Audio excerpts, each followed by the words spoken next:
Je dois vous l'avouer, là, tout de suite, comme ça, en toute franchise, j'ai détesté cette journée chez un éditeur. Si je voulais chez un éditeur en tant que fonctionnaire, donc forcément planqué et de gauche, c'était pour bénéficier, une fois n'est pas coutume, de l'opulence du patronat qui exploite les pauvres petits auteurs sans le sou. Grosse déception, grosse déception.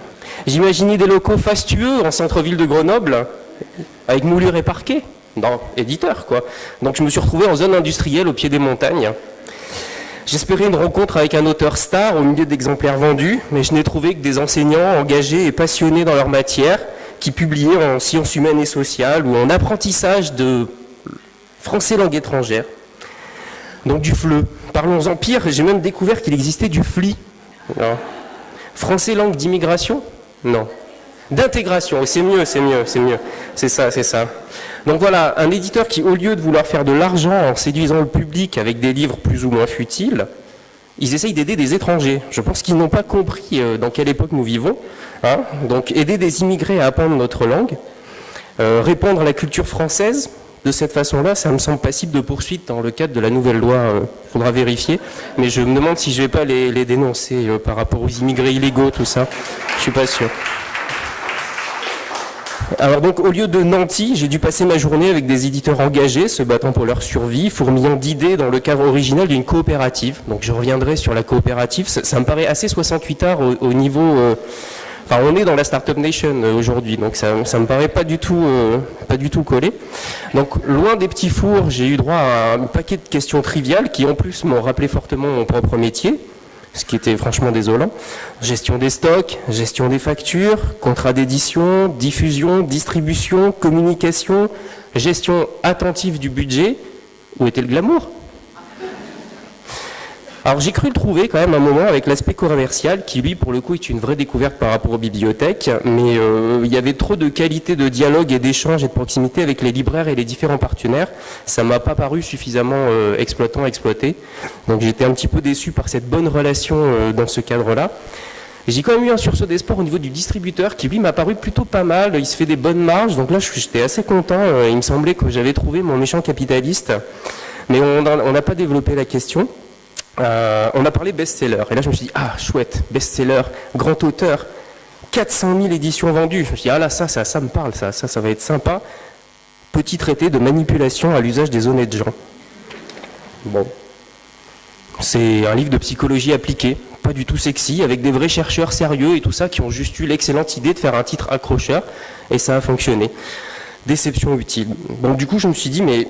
Pourtant, je croyais que j'étais allé chez Gallimard ou au moins chez Dargaud, puisque j'étais à Grenoble, donc je me suis trompé.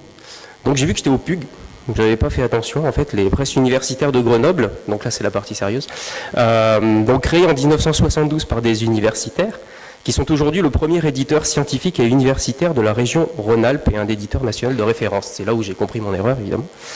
Donc c'est une maison d'édition indépendante, contrairement à ce que pourrait laisser croire le terme. Je pense que ça c'était important de le préciser. Et les PUG appartiennent à leurs auteurs. D'où la structure originale de société anonyme coopérative, c'est là tout l'intérêt, ce qui leur garantit une totale autonomie de publication et de financement. Je le précise que moi, quand j'y allais, j'étais encore sur l'idée que ça dépendait de l'université et qu'il y avait un lien entre les deux de suggestion ou un rapport fréquent. Ce n'est absolument pas le cas. Les PUC sont une édition privée, autonome complètement. Par contre, c'est fou, il faut bien le dire, se sont collés d'eux-mêmes une mission d'intérêt général dans leur statut. Et donc, épaulés par leurs directeurs de collection, qui sont les garants du contenu des ouvrages, mais ça, j'apprends rien aux éditeurs qui sont dans la salle, elles défendent l'excellence de la pensée dans le domaine des sciences humaines et sociales, autant dire un truc pas du tout rentable. Donc, j'ai compris que adieu champagne, petit four, etc. Néanmoins, merci au PUG pour m'avoir fait découvrir la minutie de ce métier, fait de relecture attentive, donc ça c'est la partie qu'on ne connaît pas du tout en bibliothèque, d'échanges permanents, de calibrage pointilleux, ça m'a beaucoup fasciné la manière dont il fallait faire coller un texte dans une trame préétablie en fonction des collections. Une forme de création en tout cas là-dedans. Ce qui m'a fasciné aussi c'est le temps nécessaire pour faire aboutir un projet, entre l'idée du livre. Là aussi, j'enfonce des portes ouvertes pour les éditeurs, mais entre l'idée du livre, en tout cas dans leur domaine de compétences, et sa réalisation, il faut bien 2 ans pour le faire aboutir. Il faut donc notamment une grande confiance, que ce soit avec les auteurs ou les directeurs de collection. Donc pas d'exploitation, j'étais déçu. Les PUC, c'est 7 salariés et 3 apprentis, que je remercie de m'avoir fait découvrir le FLE et le FLI. J'aurais jamais cru que ça puisse être intéressant, très franchement, et pourtant, ça l'est, parce que c'est vraiment, pour le coup, une édition qui est construite par l'éditeur en collaboration avec ses auteurs, et il y a une manière de mettre en place le bouquin qui est vraiment très très intéressante dans l'appréhension de ce qu'il faut faire pour ensuite rendre service au lecteur en bout de chaîne. Et ça, c'est vraiment très intéressant. Donc je les remercie pour leur accueil, leur enthousiasme, leur engagement, les valeurs de découverte, d'aide, de partage, qui parfois les rapprochent des services publics, si. Alors au sens noble du terme, hein, pas au sens de feignasses de cheminots qui font grève tout le temps, hein, le bon sens du fonctionnariat et du service public. Et du coup, j'espère que les pubs survivront longtemps dans un contexte difficile, à mon avis, pour tous les petits moyens éditeurs. Et donc, je voulais remercier Sylvie Bigot, Ségolène Marbach et Sophie Rocheville qui est là pour leur accueil cette journée. Et j'espère que j'ai pas fait trop de second degré pour vous. Merci.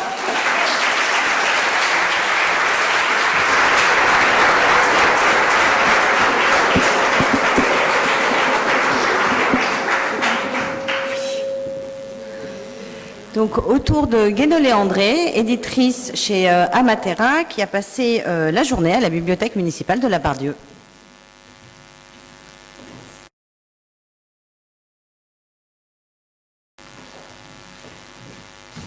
Bonjour, mon intervention sera nettement moins rigolote, même si j'ai beaucoup aimé cette journée à la bibliothèque.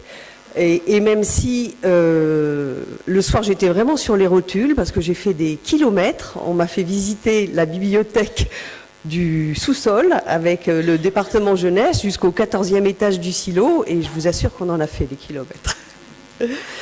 C'est Violaine Canmaché qui est responsable du département jeunesse et qui coordonne les 15 secteurs du jeunesse de la ville de Lyon. Qui m'a accueilli. C'était un vendredi, c'était assez calme et ça m'a permis de discuter avec pas mal de personnes qu'elle m'a présentées. Le problème, c'est qu'il faut que je mette mes lunettes. Alors, elle a commencé par me donner des chiffres que je trouvais assez intéressants à vous transmettre. En 2017, il y a eu 904 487 entrées.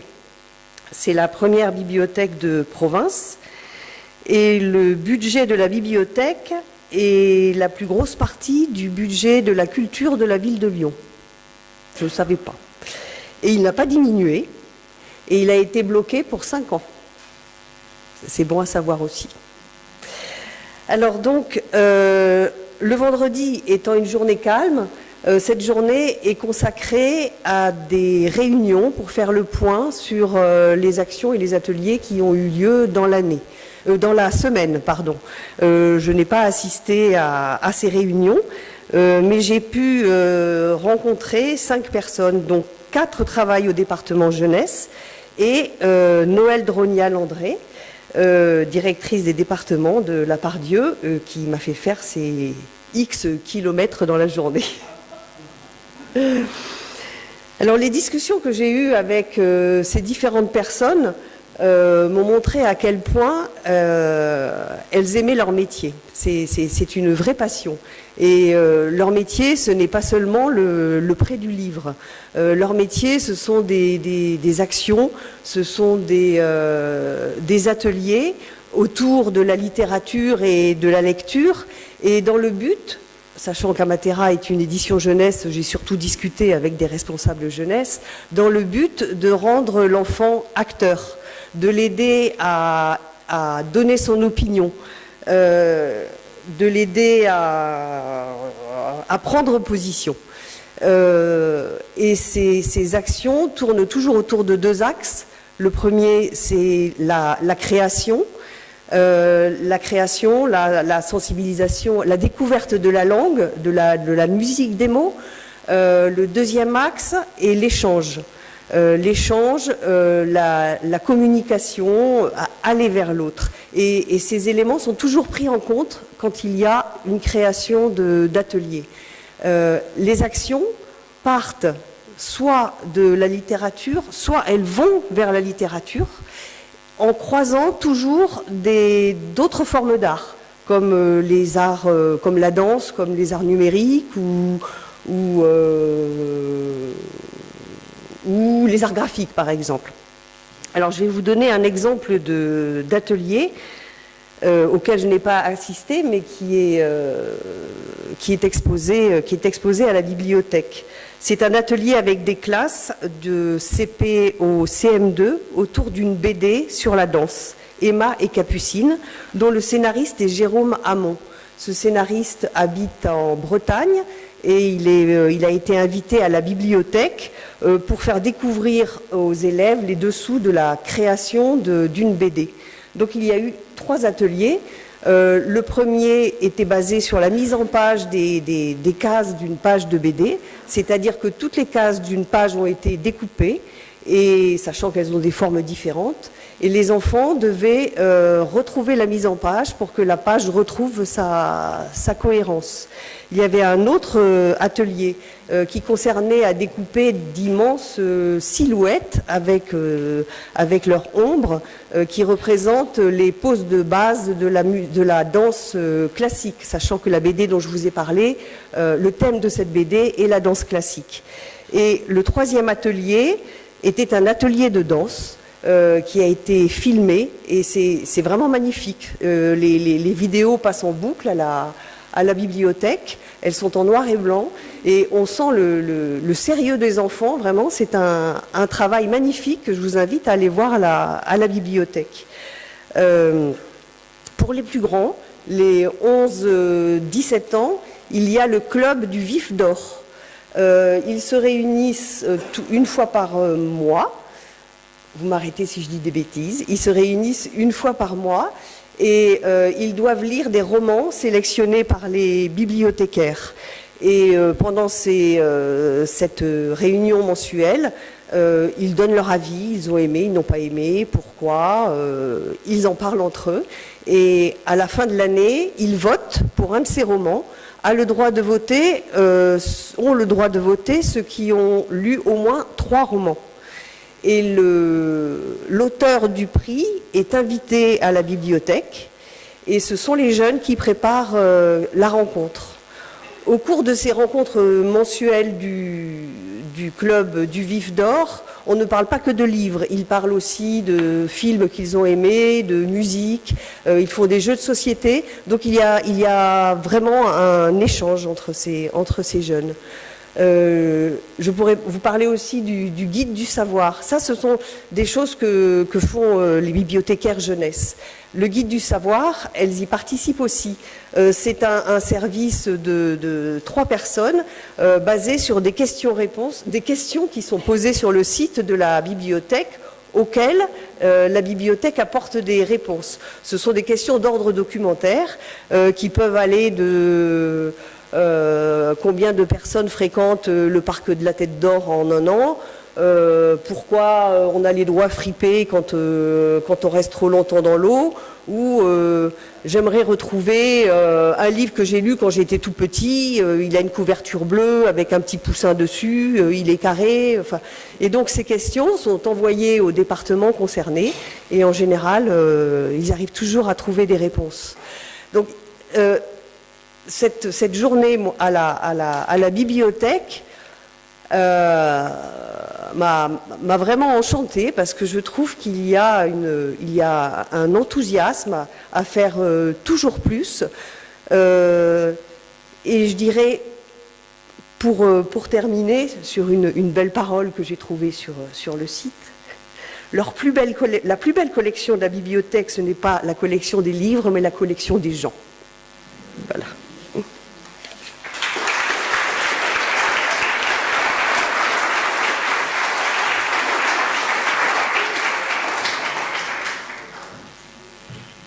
Alors, autour de la dernière expérience, c'est Sandrine Charot qui va venir rapporter en fait l'expérience d'Alban.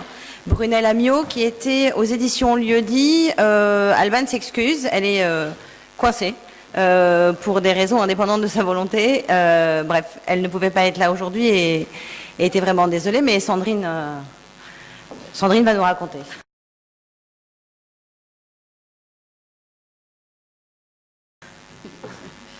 Oui, enfin, elle est coincée en Corse, on ne va pas trop la plaindre. Donc, je ne sais pas si les éditions Lieu-dit sont là. Non. Alors je suis vraiment désolée et ça va certainement pas retranscrire le plaisir qu'elle a eu de passer cette journée avec eux parce que vraiment elle était enchantée. Je vais faire au mieux. De Corse, elle m'a quand même envoyé quelques notes de mémoire puisque ces notes préparées pour aujourd'hui étaient chez elle. Donc je vais faire au mieux. Déjà à titre de gérante de librairie, je trouve que vraiment je voudrais témoigner comme quoi c'est vraiment super intéressant de pouvoir se rencontrer les uns les autres. Je pense que on est tous coincés dans nos métiers. On a une vision souvent un peu négative ou même indifférente de l'autre. Et je pense que si on se connaissait mieux, ce matin on a commencé une charte de l'interprofession et c'est sûrement c'est quelque chose qui pourra nous aider à mieux nous connaître. Je pense que vraiment de passer une journée, alors c'est pas beaucoup une journée mais c'est déjà bien. Donc nous on est ravis si quelqu'un veut venir, je ne sais pas comment ça va se passer après, mais s'il y a des gens qui veulent venir en librairie, on les accueille avec plaisir. Et je remercie vraiment les éditions Lieu-dit parce que Alban est revenu enchanté. Alors notamment de son après-midi où elle a fait une réunion préparatoire à la création d'un livre. Alors c'est vrai que là ce qu'elle m'a envoyé et ce dont je vais vous parler un peu après, c'est surtout les ressemblances ou les différences entre nos deux métiers. Mais là pour le coup la création d'un livre, nous on ne connaît pas. Elle a été ravie, il y avait les commanditaires, les financeurs, le photographe, l'éditeur, il y avait les qui fait quoi, quand, combien, le planning. Et elle a découvert vraiment un monde qui est complètement différent du nôtre. Donc là elle était ravie, elle avait fait des photos aussi, je suis ravie de vous le dire. Elles étaient certainement très bien. Et donc après, ce que je peux dire peut-être, c'est que, alors j'avais mis mot contrainte, mais peut-être que c'est plutôt les paris d'un éditeur qui, enfin nous, on a nos contraintes à nous, ou nos paris, je ne sais pas comment on peut dire ça plus positivement.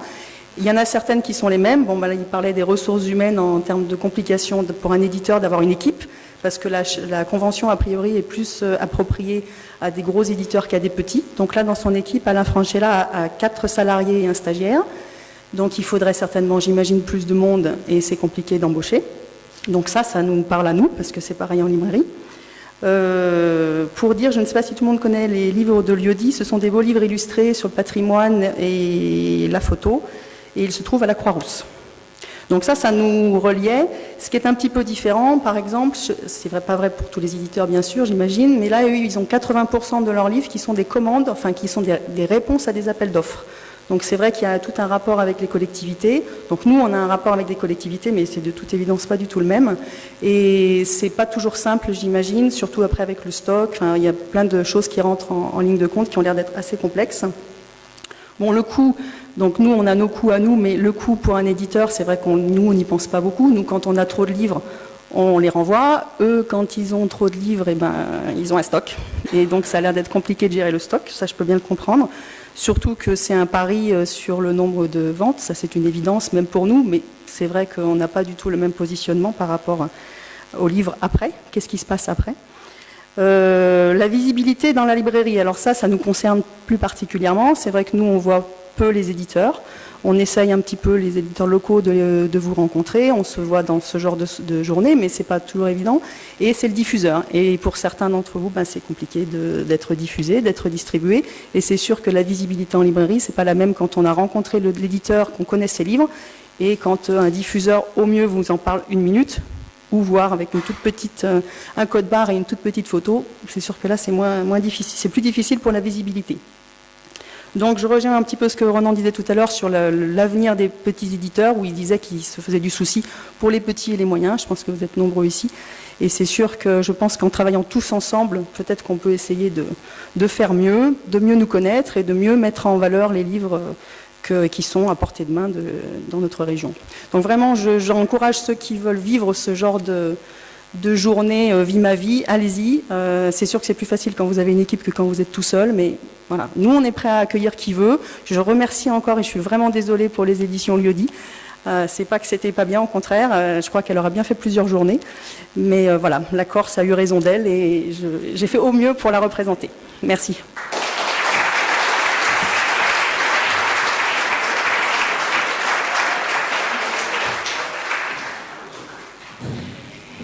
Merci aux professionnels qui se sont déplacés, qui ont dégagé du temps pour passer une journée entière chez des confrères en fait.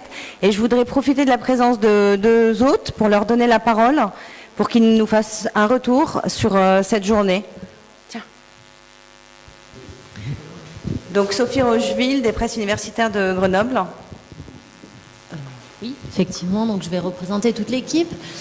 Merci pour ta présentation. J'ai regretté de ne pas l'avoir filmée parce que ça nous servirait des fois pour communiquer avec certains de nos partenaires qui ont un peu du mal à croire qu'on ne gagne pas d'argent quand on fait éditeur.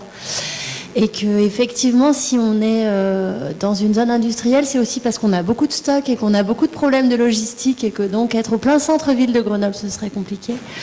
Non, ça a été aussi pour nous une expérience assez enrichissante parce que tu es venu avec tes idées et ça s'est confronté à notre réalité qui est en fait très économique.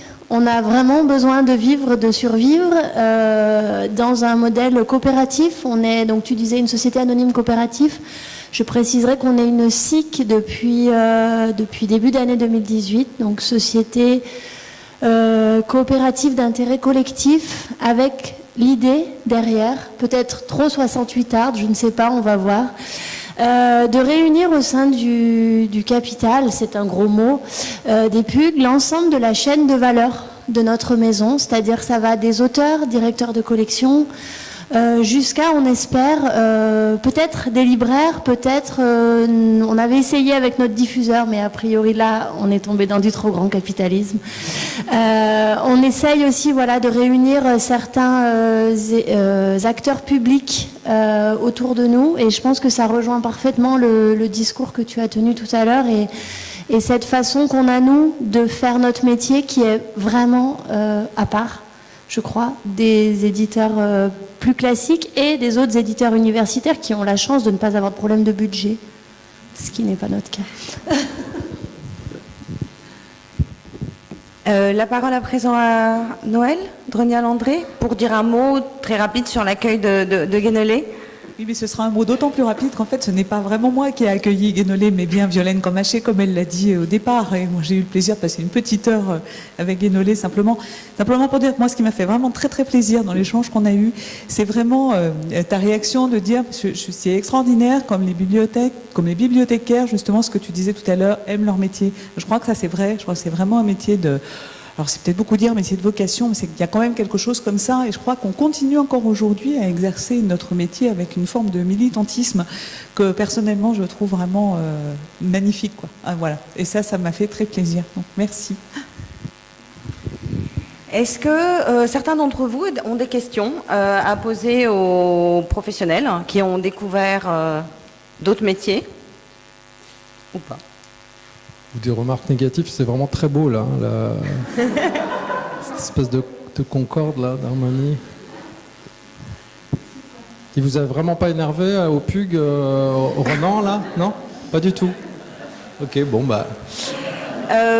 Un mot pour vous dire en fait, pour vous dire que l'expérience se poursuit en fait, puisque nous avons sollicité certains d'entre vous, mais les raisons du calendrier, enfin en tout cas ne vous permettez pas de vous déplacer les uns les autres.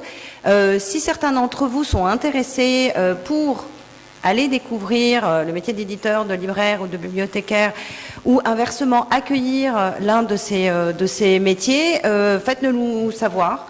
Parce que c'est une expérience dont les retours sont fort intéressants et qui va se prolonger.